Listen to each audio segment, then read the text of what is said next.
Muhammad mendapatkan gelar yang tertinggi arba'una sanawat, berumur 40 tahun. Kapan Ustaz? Ketika ia diangkat menjadi Rasulullah. Satu pembuktian angka 40. Yang kedua, apa kata Rasulullah? Man atat arba'una sanawat. Siapa yang kita hadiri ini sudah sampai umurnya 40 tahun. Yang 40 tahun ini Bapak Ibu tidak berubah maksiatnya. Di ujung hadis disebut dengan falyatahajjat ilan nar, campakkannya ke api neraka.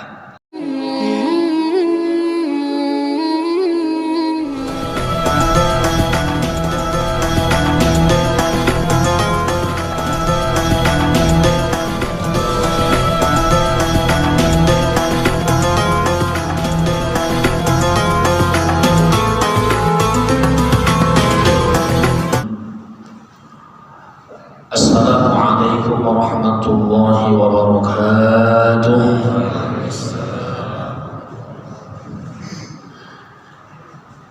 Innal hamdalillah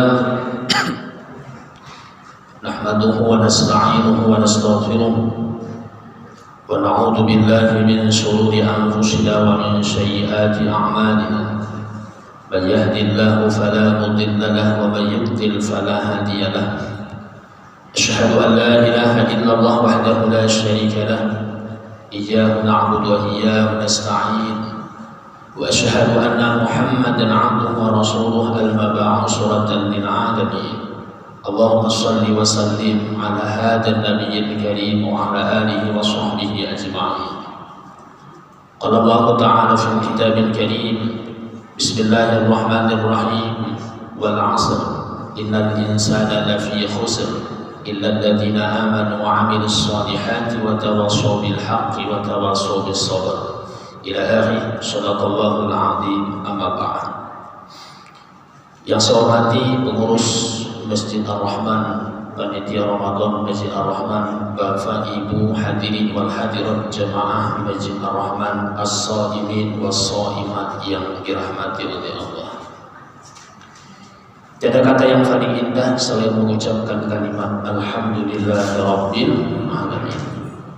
Segala puji bagi Allah pada detik ini, di hari Sayyidul Ayyam, di bulan Sayyidul Syuhur. Banyak nikmat yang Allah berikan kepada kita, nikmat sehat, nikmat kesempatan, nikmat umur yang panjang, sehingga kita sama-sama hadir kembali di masjid yang sangat kita cintai ini dengan mengawali niatnya i'tikaf. Sengaja aku i'tikaf di rumah Allah karena Allah Ta'ala.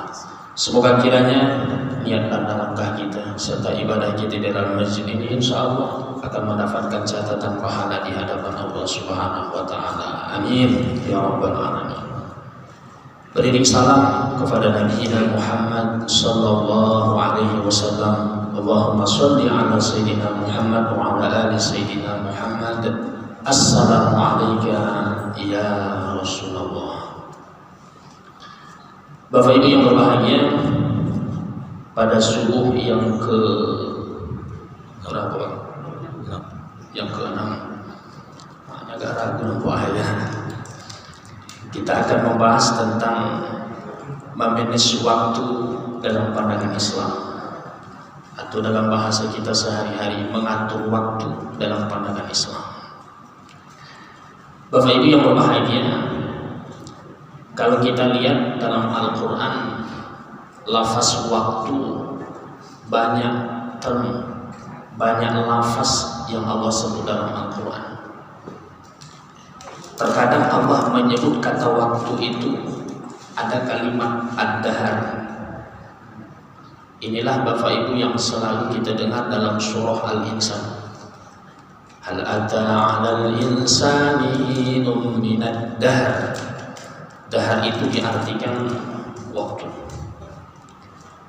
Yang kedua, terkadang Allah menyebut kata waktu dalam Al-Quran dengan kalimat as-sa'ah. Idza jaa ajaluhum la yastakhiruna sa'ah. Sa'ah itu juga diartikan waktu. Yang ketiga, terkadang Allah menyebut kata waktu itu sama, Bapak Ibu, lafaz bahasa Indonesianya waktu, waqafta, waktu. Maka ada kalimat innas sholata kanat 'alal mu'minina kitaban mauquta. Mauquta awal katanya adalah waktu, maka ia menjadi ismul makan, mauquta, atau dalam bentuk fafata orang Arab mengatakan al-waqtu kasyai, waktu itu seperti pedang. Ini Bapak Ibu 3 kata kalimat waktu yang Allah sebut dalam Al-Quran. Nah, dari 3 kata ini Bapak Ibu yang berbahagia, kalimat yang selalu ketika orang menyebutkan kata waktu, ketika kita mendengar kata waktu, maka spontanitas panca indera kita Bapak Ibu mata langsung melihat jam. Setiap Bapak Ibu mendengar kata waktu, setiap kita mengucapkan kata waktu, maka spontanitas yang kita lihat adalah jam. Jam, perputaran jam, rotasi jam sehari semalam, sebuah penelitian ia angkakan menjadi 24 jam.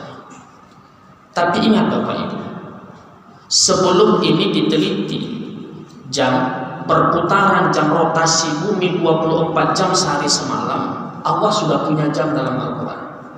Saya ulangi Pak Ibu bahasanya. Sebelum jam ini ditemukan dengan angka, ya, setengah hari yang disebut dengan 12 hari, 12 jam. Maka 1 hari full yang disebut dengan 24 jam. Tapi sebelum jam ini Bapak Ibu ditemukan, Allah sudah punya jam dalam Al-Quran. Ada berapa besar Allah menyebut jam dalam Al-Quran? Ada 5. Yang pertama Allah menyebut dengan kalimat wal fajar, waktu fajar. Yang kedua Allah putar jam Allah dengan sebutan wadduha, waktu duha. Yang ketiga Allah putar lagi jam Allah dengan sebutan wan-nahar, waktu siang. Yang keempat Allah putar lagi jam Allah dengan sebutan wal ashr, waktu ashr. Baru yang terakhir Allah putar jam Allah dengan sebutan wal layl, waktu malam. 5. Ada waktu fajar, ada waktu duha, ada waktu nahar, ada waktu asar, ada waktu lain. Ada seorang pakar psikologi yang bernama Prof. Saltuk. Ketika ia baca Bapak Ibu waktu yang ada di dalam Al-Quran dengan 5 waktu tadi, apa kata Saltuk dalam teorinya? Antara waktu dengan umur ia akan bareng. Ketika waktunya Bapak Ibu bergerak, maka umurnya akan bertambah. Saya ulangi, ketika waktu Bapak Ibu bergerak, maka umur juga ikut akan bertambah. Maka ketika itu Saltuk menggandengkan antara umur dengan waktu. Apa kata Saltuk? Ada umur fajar 0 sampai 2 tahun. Ini umur fajar. Ada umur duha 3 sampai 14 tahun. Ada umur nahar 15 sampai 39 tahun. Ada umur asar 40 sampai Rasulullah wafat. Berapa Bapak? 63 tahun. Sedangkan umur lain 64 sampai wafat. Kira-kira Bapak Ibu kita yang hari ini mayoritasnya yang mana? Alhamdulillah Pak Ibu. Ustaz melihat ada 2 umur Pak Ibu yang mayoritas hadir.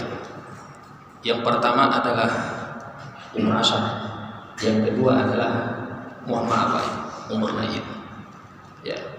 Maka kita Bapak Ibu kita khususkan kepada 2 umur yang kita kaji. Umur asar dengan umur lain. Ingat tadi umur asar itu tadi adalah umur 40 sampai 63 tahun. Sedangkan umur lain 64 sampai wafat. Coba kita lihat Pak umur asar. Sampai-sampai Allah menyebut dengan kalimat surah Al-Asr wal asr. Demi asar. Innal insana lafi khusr. Sesungguhnya manusia yang sudah berumur asar 40 sampai 63 tahun khusr, rugi Pak. Coba Bapak Ibu lihat ke belakang. Umur fajar, umur duha, umur nahar Allah tak menyebut dengan kalimat khusr, rugi. Wal fajri wal layalin ashri wasyaf'i wal watr, tidak Bapak. Begitu juga umur duha Allah tak menyebut. Hati-hati manusia ketika sudah berumur 3 sampai 14 tahun, tidak. Begitu juga dengan umur nahar. Umur 15 sampai 39 tahun tidak. Tetapi ketika sudah sampai manusia, innal insana lafi khusr. Ketika manusia sudah berumur asar 40 sampai 63 tahun, khusr. Berarti Bapak Ibu ada apa dengan angka 40? Coba Bapak Ibu lihat sejarah. Rasulullah Shallallahu Alaihi Wasallam begitu banyak gelar. Yang sering kita dengarkan ada gelar Al-Amin, terpercaya. Ada gelarnya Habibullah, kekasih Allah. Allah buktikan ketika Allah menyebut dengan kalimat Habibullah kepada Rasulullah, maka Allah selalu menggandengkan antara namaku dengan nama kekasihku. Maka kalau Bapak Ibu baca dalam Al-Quran kalimat Muhammad, maka diiringi dengan kalimat Allah, maka selalu Allah dekatkan. Contoh Muhammadur Rasulullah, maka setiap kita mengucapkan, memanggil kalimat Nabi Muhammad, maka diiringi dengan namanya. Apalagi Ustadz gelarnya Al-Mustafa. Mustafa ini kalau bahasa kita pilihan. Kalau Bapak Ibu lihat Kisahul Anbiya, kisah para nabi itu awalnya kan jumlahnya 1300 sekian. Dari 1300 sekian tereliminasi tinggal 25. Yang dari 25 ini Bapak Ibu tereliminasi tinggal 5. Inilah yang disebut dengan ulul azmi. Dari yang 5 ini Bapak Ibu tereliminasi 3, tinggal 2 nabi. Yang 2 nabi inilah yang disebut dengan julukan Sayyidina. Maka Bapak Ibu tadi tahiyat akhir ada membaca kalimat Sayyidina. Hanya 2 nabi yang dapat sanjungan kalimat Sayyidina, Sayyidina Ibrahim dengan Sayyidina Muhammad. Dari 2 ini Bapak Ibu, mana Ustaz yang dipilih oleh Allah dalam bahasa gelarnya Al-Mustafa, Nabi Muhammad? Kapan Ustaz kita baca kalimat Al-Mustafa ini? Ketika Bapak Ibu bawa Yasin. Coba Bapak Ibu lihat Yasin. Ya, sebelum Bapak Ibu baca Yasin, apa kata kita? Ila hadratin nabiyil Mustafa.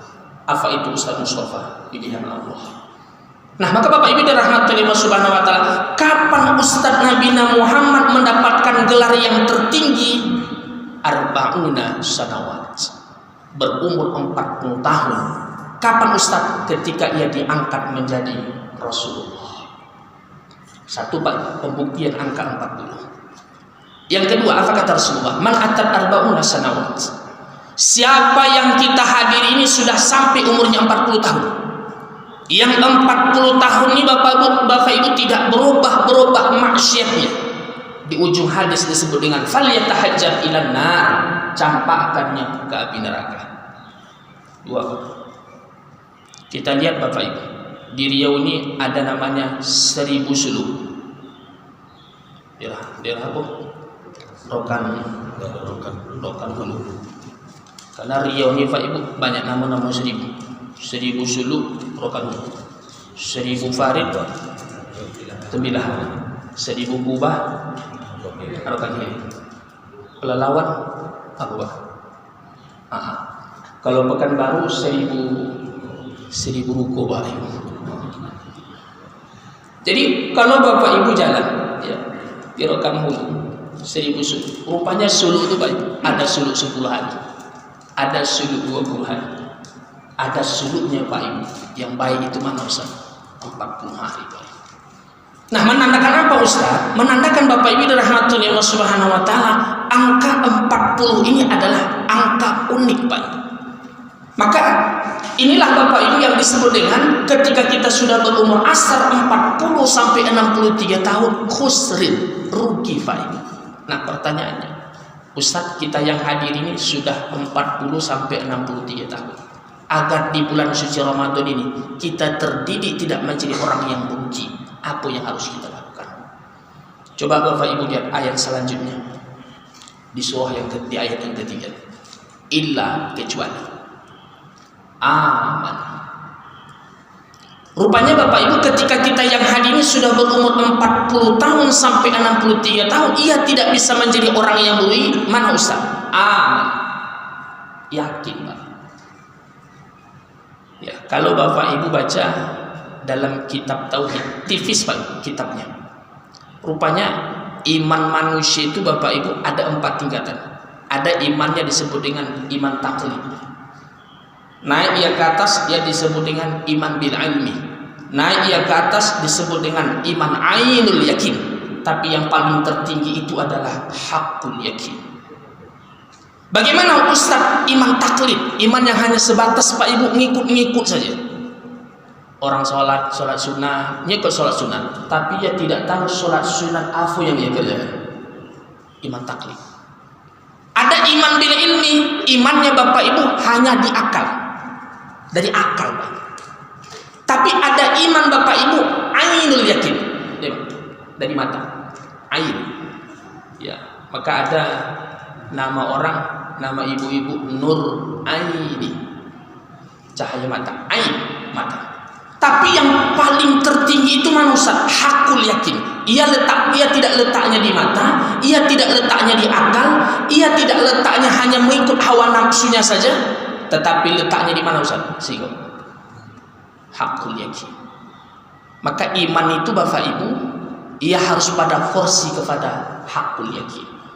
Maka kita diperintahkan untuk berpuasa di bulan suci Ramadan itu, Allah mengingatkan dan Allah menyeru dengan kalimat ya ayyuhalladzina amanu. Imannya Pak.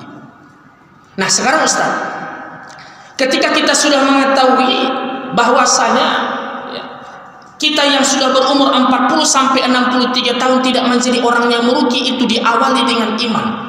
Dari mana Ustaz kita mengikis diri kita ini agar kita masuk kepada hakul yakin?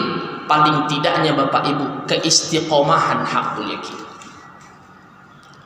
Yang pertama Bapak Ibu, kita diperintahkan untuk menjaga jismun.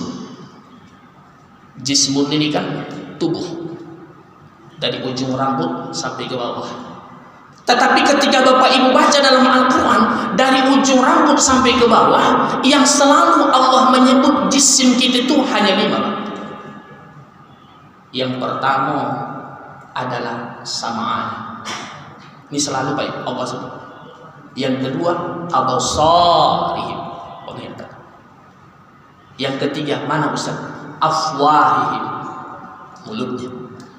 Yang ketiga aidihim, kedua tangannya. Baru yang terakhir adalah arjuluhum, kakinya. 5. Pendengarannya, penglihatannya, mulutnya, apalagi Pak? Tangannya, kakinya. Tapi ketika Bapak Ibu melihat dari yang 5 ini, mana Ustadz yang menjadi prioritas yang harus kita jaga Ustadz, agar kita betul-betul masuk kepada golongan yang disebut dengan aman. Rupanya yang menjadi prioritas itu Pak Ibu, ketika Imam Al-Ghazali duduk dengan para sahabatnya, apa kata Imam Al-Ghazali? Wahai sahabatku, apa yang paling tajam ketika kita hidup di dunia ini? Semua sahabat menjawab, yang tajam itu pedang, yang tajam itu pisau. Sahih kata Imam Al-Ghazali.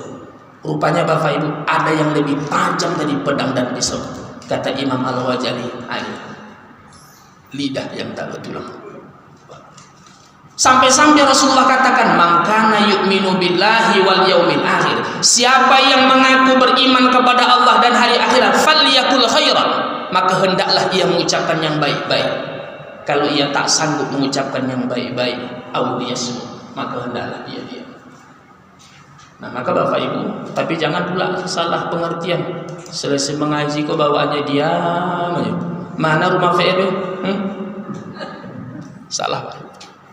Maka falyakul khairan, maka hendaklah ia mengucapkan yang baik-baik. Kalau ia tidak sanggup untuk mengucapkan yang baik-baik, au liyasmut, maka hendaklah ia diam. Menandakan apa Ustaz? Nah sekarang Ustaz, ketika kita sudah mengetahui untuk masuk kepada golongan orang-orang yang beriman itu adalah ia jaga jisimnya. Nah secara umum mana Ustaz tawaran yang diberikan oleh Allah untuk menjaga jisim ini? Satu di antaranya adalah ada ibadah simple, manfaatnya luar biasa. Falyatawaddo, wudu. Ibadahnya simple, tapi manfaatnya luar biasa. Ya. Tapi Bapak Ibu ingat, ada wudu ini ia mengikat ibadah setelahnya. Contoh, kita hari ini sholat subuh berwudu. Wudu yang kita lakukan itu adalah menjadi wajib. Kenapa Ustaz mengikat ibadah setelahnya? Tapi ada wudhu Bapak Ibu, ia berdiri sendiri. Nah sekarang Ustaz, untuk sampai kepada jisim kita ini dalam keadaan suci, rupanya Bapak Ibu tidak hanya wudhu yang mengikat ibadah setelahnya, tapi yang kita ambil, yang kita amalkan adalah wudhunya Pak Ibu yang berdiri sendiri. Contoh, Bapak Ibu ngantor, diawali dengan wudhu, mulia Pak Ibu. Bapak Ibu berangkat ke pasar, berwudhu, mulia Pak Ibu. Nah maka Bapak Ibu dirahmati Allah Subhanahu Wa Taala, kalau Bapak Ibu lihat lagi lebih jauh, Rasulullah Shallallahu Alaihi Wasallam 24 jam sehari semalam ada satu Pak Ibu amalan wudhu yang tak pernah ia putus. Kapan Ustaz? Waktu mau tidur malam. Kenapa Ustaz? Coba Bapak Ibu ingat, uniknya Pak Ibu kita tidur, ada kalimat doa yang selalu kita sebut, Bismika Allahumma ahya wa amut. Ada kalimatnya dua, hidupnya dan mati. Tidak hanya ketika kita mau tidur, bangun kita dari tidur, terucap lagi kalimat sama Pak Ibu, Alhamdulillahilladzi ahyana ba'da ma amatana. Tapi keunikannya Bapak Ibu ada kalimat ba'da. Apa arti ba'da Pak? Setelah ma amatana, setelah kita diwafatkan. Lama Ustaz berpikir, apa kalimat ba'da amatana? Kemana diarahkan? Rupanya ba'da ma amatana ini adalah tidur Pak. Maka Rasulullah katakan an-naum ikhwanul maut, tidur itu adalah saudaranya mati. Berarti Bapak Ibu, tadi malam kita tidur, itulah yang disebut dengan saudaranya mati. Maka hati-hati Pak Ibu dengan tidur. Ya, ada jamaah saya yang payah tidur, sudah jam 1 malam tak tidur-tidur, penyakit Pak. Ada juga jamaah saya Bapak Ibu yang cepat tidur, baru duduk tidur. Mohon maaf Pak, itu penyakit Pak Ibu. Tapi ada yang ketiga, yang lebih parah, yang sering tidur. Selesai subuh tidur, jam 9 tidur, habis zuhur tidur, wirid tidur. Insya Allah, sehingga tak ada nampak. Nah, maka Bapak Ibu dirahmati Allah Subhanahu Wa Taala. Maknanya apa Ustaz? Rupanya Bapak Ibu dirahmati Allah Subhanahu Wa Taala, untuk sampai agar jisim kita ini Bapak Ibu kita jaga, maka rajin Pak Ibu dengan wudhunya. Simpel Pak Ibu amal ibadahnya, tapi manfaatnya Pak Ibu luar biasa. Tapi ingat, wudhunya Pak Ibu, ia tidak mengikat ibadah setelahnya, tapi wudhunya adalah ia berdiri sendiri Pak Ibu. Supaya apa Ustaz? Kita Pak Ibu sampai kepada itulah yang disebut dengan aman imannya Pak Ibu. Maka selalu kita baca doa, Allahumma ahyina bil iman. Ya Allah, hidupkan kami dalam keadaan beriman. Wa amitna bil iman, wafatkan kami dalam keadaan beriman. Wahsyurna ma'al iman, kumpulkan kami bersama dengan orang yang beriman. Wa adkhilnal jannata ma'al iman, masukkan kami dalam surga ma'al iman, bersama dengan orang-orang yang beriman. Maka cara kita pertama Pak untuk sampai kepada amanu, kita jaga jisimnya Pak. Satu. Yang kedua, mana lagi Ustaz yang harus kita jaga? Tidak hanya Bapak Ibu jisim ini yang kita jaga, tapi ada yang kedua, yang abstrak, yang tidak kelihatan. Itulah yang disebut dengan ala wahya al-qalb, adalah hati Pak. Maka antara jisim dengan hati Bapak Ibu, ia harus barengan, harus sejalan Pak Ibu. Nah sekarang Ustaz, ketika dua ini sudah menyatu pada diri kita, maka inilah yang disebut dengan kalimat hidayah. Coba Bapak Ibu lihat, seorang Irene Pak. Saya yakin Bapak Ibu pernah baca. Seorang mu'allafah, ya, yang awalnya ia diberikan mandat sebagai biarawati. Tapi Masya Allah Pak Ibu, kapan Ustaz Allah berikan hidayah? Ketika ia Pak Ibu mendengar, ketika ia membaca, ada apa sebenarnya dengan surah Al-Ikhlas. Coba Bapak Ibu baca biografinya Pak Ibu. Ketika itu Bapak Ibu, ya, karena ia adalah doktornya teologi. Teologi itu artinya ketuhanan. Karena saat itu Bapak Ibu ia cari Tuhan dalam bentuk material, ia tak ketemu. Kapan Ustaz ia menemukan Tuhan itu Ustaz, bahwasanya Tuhan itu adalah dekat dengannya? Ketika ia menemukan Pak Ibu konsep immaterialnya. Itulah yang disebut dengan jasad dengan hatinya Pak. Maka harus sejalan Pak. jasadnya dalam keadaan ia jaga, begitu juga hatinya Pak Ibu dia jaga.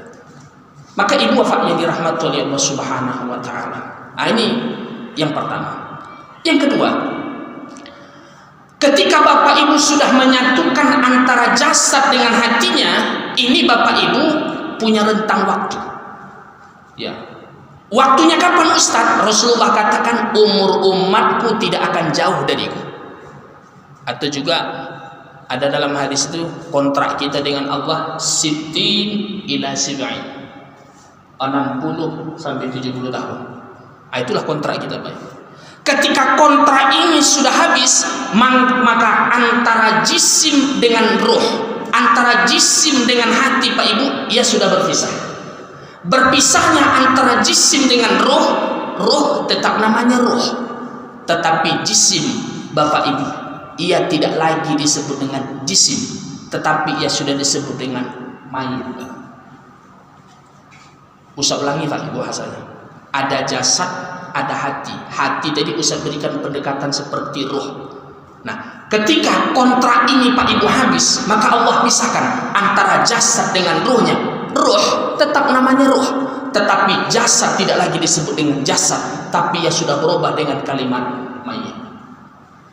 Mana Ustaz buktinya? Ada jamaah kita Pak Ibu meninggal, ketika itu kita sholatkan di Masjid Ar-Rahman. Apa kata kita? Usolli ala hadal mayit. Tak pernah kita katakan usolli ala hadal jasad, tidak. Tapi ia sudah berubah dengan kalimat usolli ala hazihil mayitati. Kalau satu orang perempuan, kalau dua orang usolli ala hadanil mayitani. Kalau jamaah ada Bapak Ibu meninggal lebih dari dua orang, sudah berubah lafaznya usolli ala haulail amwati. Ini Pak. Nah sekarang coba Bapak Ibu terjemahkan mayit. Ya, hurrimas alaikumul mayit, diharamkan kita mengkonsumsi mayit. Apa arti mayit Pak Ibu? Bangkai. Diharamkan Pak Ibu kita mengkonsumsi bangkai. Maka ini yang diingatkan oleh Rasulullah, ada kalimat sari. Sari itu yang dipercepat. Mana Ustadznya dipercepat? Satu di antaranya adalah ketika ada jemaah kita meninggal dunia, maka sari secepatnya Pak Ibu diselenggarakan. Kenapa Ustadz? Karena yang Bapak Ibu hadapi itu bukan jisim, bukan jasad, tetapi yang kita hadapi itu adalah apa Pak Ibu? Ya, kalau bahasa Arabnya mayit, kalau bahasa kita bangkai. Maka Bapak Ibu yang berbahagia dalam rahmat Allah Subhanahu wa taala, maka nanti ya permasalahan ini kan seperti ini. Ustaz, anak saya Ustaz kuliah di Pulau Kalimantan, meninggal orang tua Pekanbaru. Apa kata anak? Pak Ibu jangan dulu makamkan orang tua saya sebelum saya mencium ciuman yang terakhir. Rupanya yang dicium anak adalah bangkai Pak. Ya, yang hari ini anak 4 Pak Ibu, sehat kita sebagai orang tua, satu orang pun Pak Ibu tak ada mencium pipi gitu. Wafat kita Pak Ibu, si ibu anak itu untuk mencium pipi kita, rupanya yang dicium anak itu adalah bangkai Pak Ibu. Maka Bapak Ibu nanti pulang ke rumah berwasiatlah sama anak masing-masing. Nah, tadi ngaji dengan Ustaz Baktian Nasution, kalau Bapak Ibu nanti meninggal dunia, mohon secepatnya diselenggarakan. Bisa Pak Ibu? Kok banyak takut nampak ya. Jadi Bapak Ibu bahagia dalam rahmat Allah Subhanahu wa taala. Mananya apa Ustaz? Ini yang pertama Bapak Ibu, ya.